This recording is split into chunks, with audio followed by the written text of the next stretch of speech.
महाभाग के महाभागवत पुत्र श्री अम्बरीश जी हुए। ये वही अम्बरीश जी हैं जिनके ऊपर ब्रह्मदंड भी भगवान ने विफल कर दिया। अपने ऊपर विफल नहीं कर पाए, लेकिन अपने भक्त के ऊपर विफल करवा दिया। अहम भक्त पराधीनो ह्य स्वतंत्र इव द्विजा। इस वंश में आगे चल के मानधाता हुए। ऐसे ये वंश परंपरा आगे बढ़ी। इस वंश में सगर नाम के राजा हुए, जिनके 60,000 पुत्र कपिल भगवान के आश्रम के बाहर घोड़े को बंधा देखकर सोचे यही घोड़े का चोर है। एस वाजी हरस चोरा आस्ते मील तलोचना, ये यही घोड़े का चोर है, इसको मारो मारो। ऐसा करके आगे बढ़े तो श्री कपिल भगवान के कोप से ये सब के सब जलकर राख हो गए। इस वंश में और लोग हुए, उन्होंने तप किया, गंगा जी नहीं आई। भागीरथ जी ने तप किया है। भागीरथ जी के तप से प्रसन्न होकर माँ गंगा धराधाम पे आई हैं। यज्जल स्पर्श मात्रेण ब्रह्मदंड हतापि। श्री गंगा मैया आई हैं और सबका उद्धार हुआ है। इस प्रकार से ये वंश परंपरा आगे बढ़ी। खटवांगा दीर्घबाहुश्च रघुस्तस्मात् पृथुस्रवा अजस्ततो महाराजो नृपो दशरथो भवत्। तस्यापि भगवाने स साक्षात् ब्रह्ममयो हरि। राम लक्ष्मण अंशांसेन चतुर्धागात् पुत्रत्वं प्रार्थितः सुरे। राम लक्ष्मण भरत शत्रुघ्न इति संज्ञा।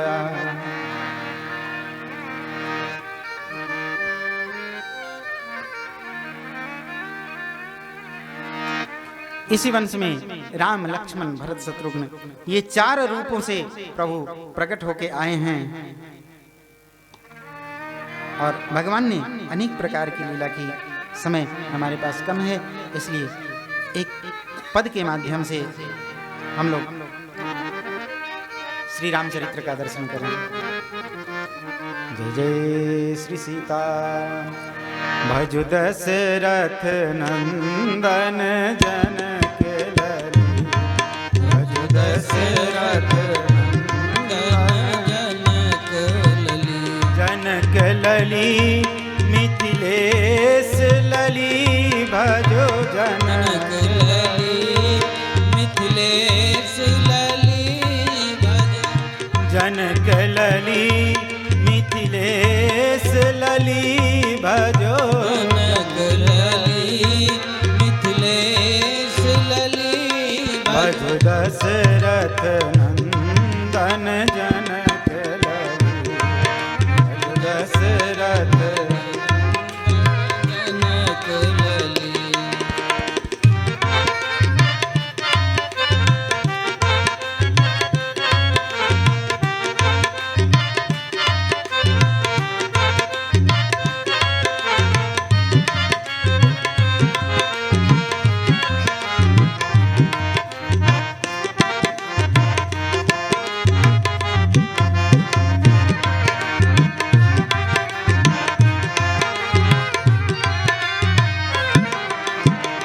राजा दशरथ घर राम जी भाए हैं। राजा दशरथ घर राम जी भाए हैं।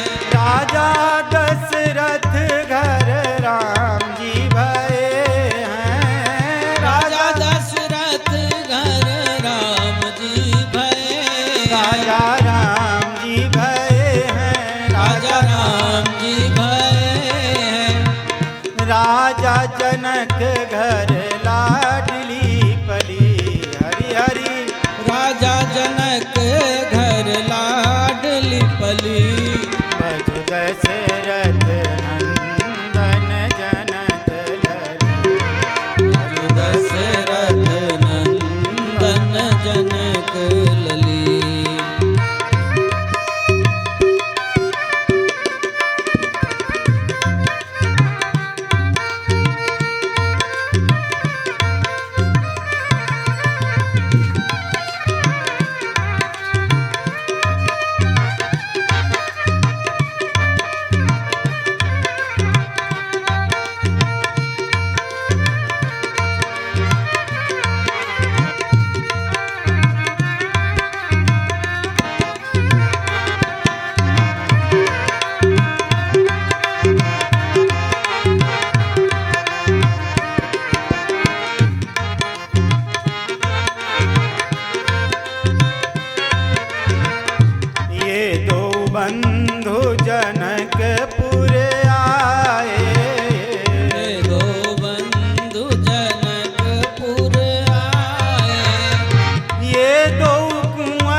गावे सखी गली गली।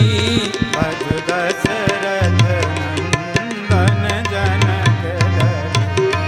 भज दशरथ नंदन जनक लली।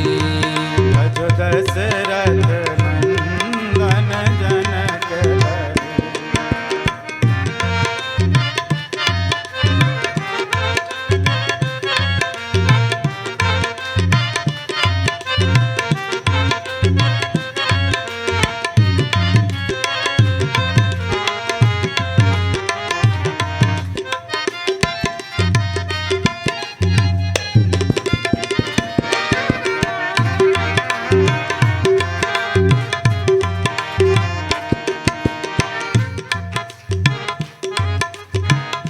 आई सियाजू संग सहेली। आई सियाजू संग सहेली। आई किशोरी जू संग सहेली। आई किशोरी जू संग सहेली। संग सहेली सखी संग सहेली। जयमाला पहिराई चली।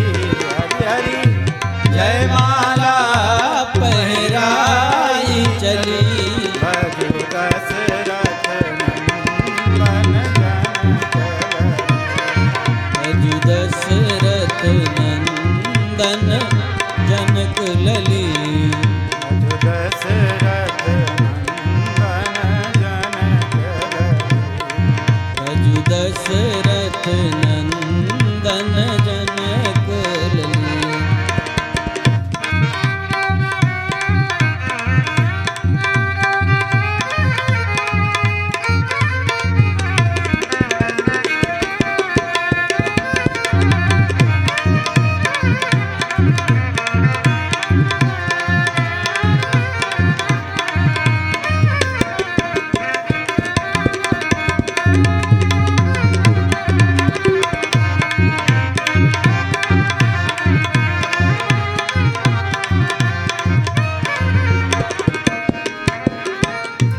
तुलसीदास छवि देखी मगन भये।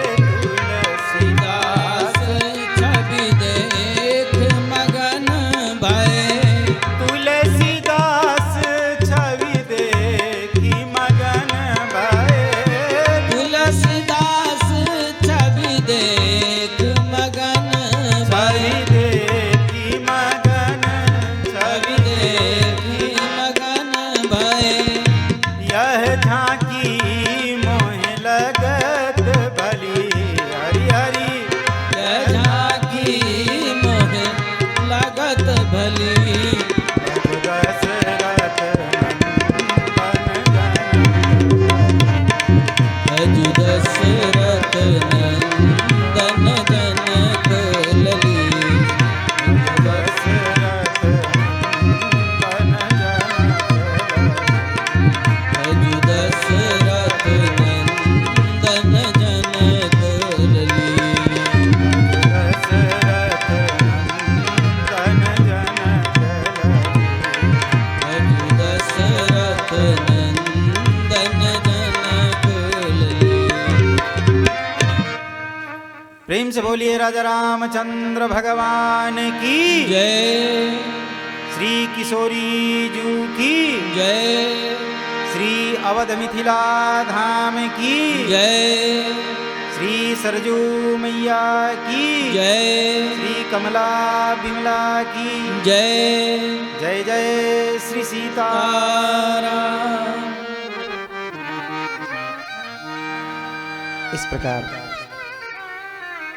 रामचरित्र बहुत संक्षिप्त में श्री किशोरी जी के साथ श्री राम जी का धनुष तोड़ने पर विवाह हुआ। वहां से लौट के आए हैं, कुछ दिन तक रहे हैं अवध नगरी में, बाद में वन गमन की लीला हुई है। 14 वर्ष के लिए वनवास में गए हैं, वहां से लौट के आए हैं। उसके बाद राज्य कार्य करने लगे हैं। उसके बाद श्री किशोरी जी को वन में भेजा है। एक धोबी के कहने पर धोबी ने बस केवल इतना कहा, मैं राम नहीं हूं, स्त्री लोभी विवर्यात सीता रामो नाहम भजेत पुनः। मैं स्त्री लोभी राम नहीं हूं जो दूसरे के घर में रही हुई स्त्री को अपने घर में रखूंगा। श्री किशोरी जी का वनवास हुआ है। उसके बाद त्रयोदशाब्द सहस्त्रम अग्निहोत्रम अखंडितम, 13,000 वर्ष तक अखंड अग्निहोत्र करते हुए भगवान ने राज्य किया है। उसके बाद जब धाम जाने लगे हैं तो श्री सुखदेव जी कहते हैं, स्मृताम हृदय भिन्नस्य विद्यम दंडक कंटके। श्री सुखदेव जी कहते हैं, भगवान के चरणों का स्मरण करके मेरा हृदय विदीर्ण हुआ जा रहा है। क्यों? बोलते हैं, आज इतने दिनों बाद भी जब भगवान अपने धाम को जा रहे हैं ना, तो उनके पैर में आज भी दंडकारण्य के कांटे लगे हुए हैं। सोचो कितना कष्ट हो रहा है। इतने दिनों बाद भी भगवान के चरणों में वो कांटे पड़े हुए हैं। जय जय श्री सीता।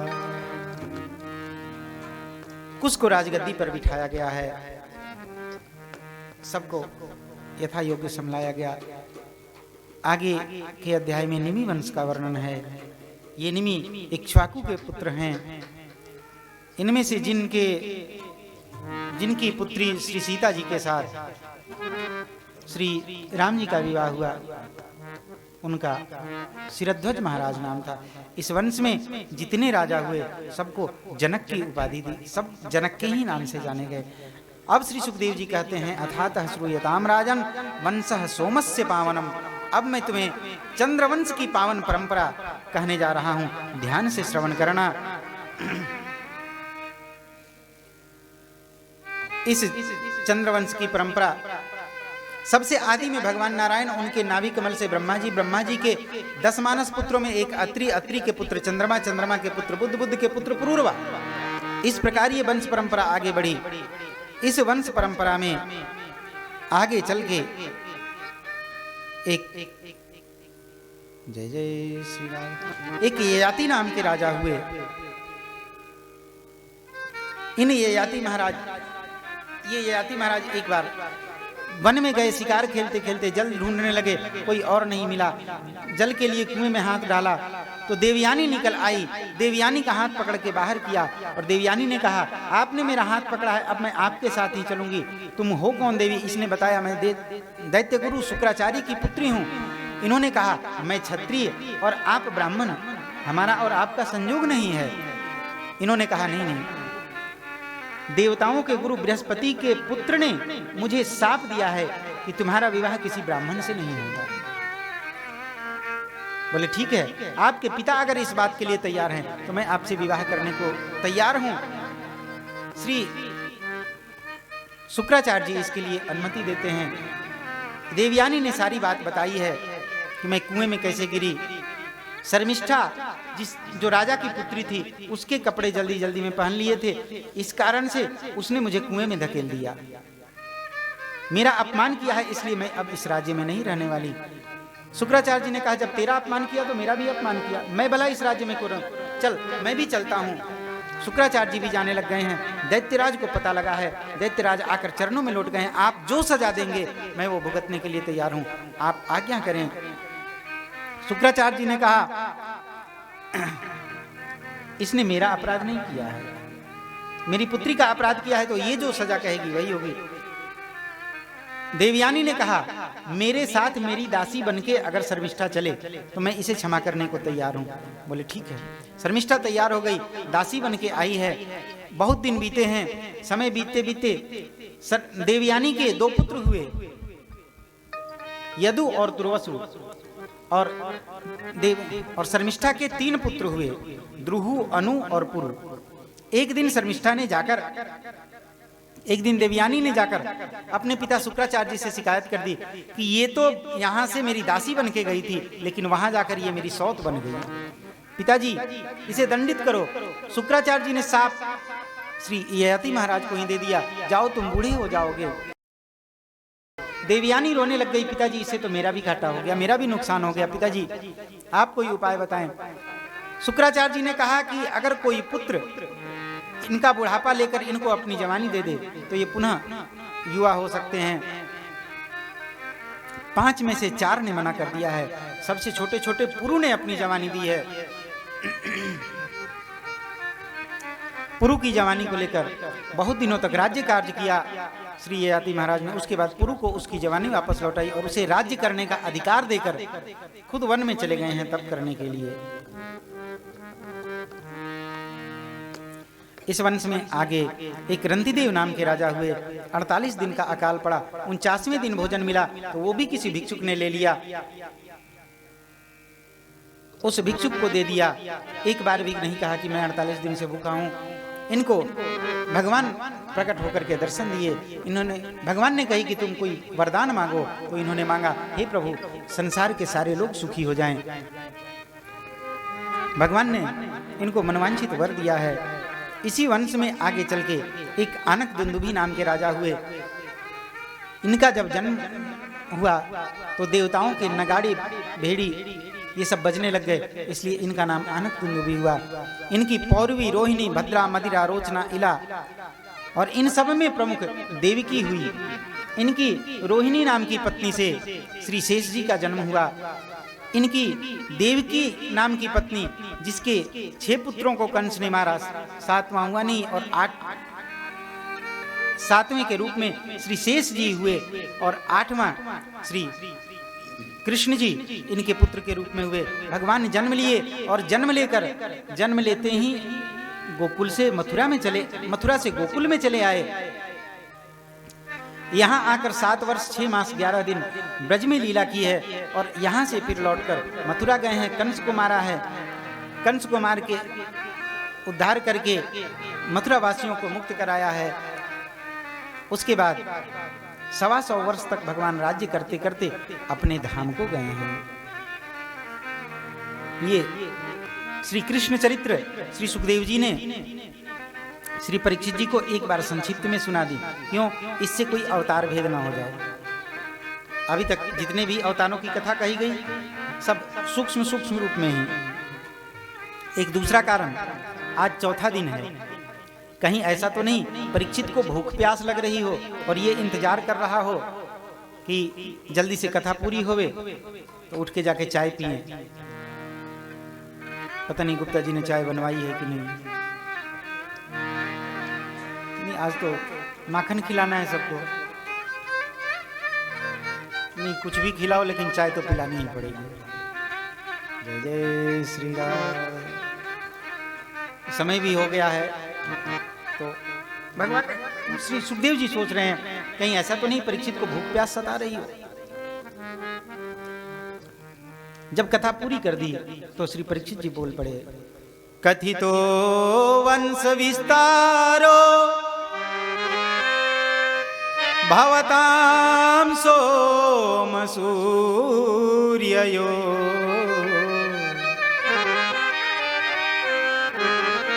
राज्यां चो भयवस्यानां चरितं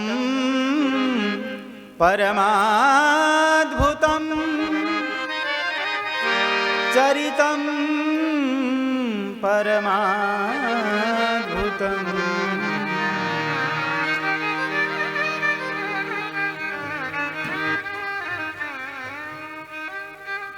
बाबा, आप ये चंद्रवंश की परंपरा इस प्रकार से मत रोकिए।